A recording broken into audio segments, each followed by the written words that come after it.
अगर हम बैक्टीरिया को फ्रेश मीडियम में ऐड करेंगे तो क्या वो तुरंत ही मल्टीप्लाई होना शुरू कर देता है?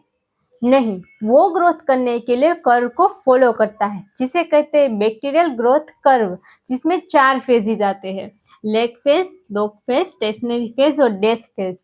जो लेग फेज होता है उसमें हम बैक्टीरिया को मीडियम में ऐड करेंगे तो जो बैक्टीरिया होता है वो मीडियम में एडेप्ट होगा और एंजाइम प्रोड्यूस करता है, जिसमें बैक्टीरिया डिवाइड नहीं होते हैं। लॉग फेज यानी कि एक्सपोनेंशियल फेज, जिसमें जो बैक्टीरिया होता है वो फास्टली ग्रोथ करता है, उसमें फास्टली डिवाइड होता है बैक्टीरिया का, जिसमें मैक्सिमम ग्रोथ होता है। स्टेशनरी फेज, जो स्टेशनरी फेज में उसमें न्यूट्रिएंट कम हो जाता है, तो उसमें बैक्टीरिया का ग्रोथ और बैक्टीरिया की डेथ इक्वल हो जाती है। डेथ फेज, जिसे हम डिक्लाइन फेज भी कहते हैं, उसमें बैक्टीरिया होता है, वो जो न्यूट्रिएंट होता है वो खत्म होने के कारण जो बैक्टीरिया होता है उसकी डेथ हो जाती है। अब हम इसको कर्व के थ्रू समझते हैं। मैंने इधर number of bacterial cells versus time का कर्व ड्रॉ किया है, जिसमें पहला है लेग फेज। जो लेग फेज होता है उसमें बैक्टीरिया न्यूट्रिएंट में अडेप्ट करता है।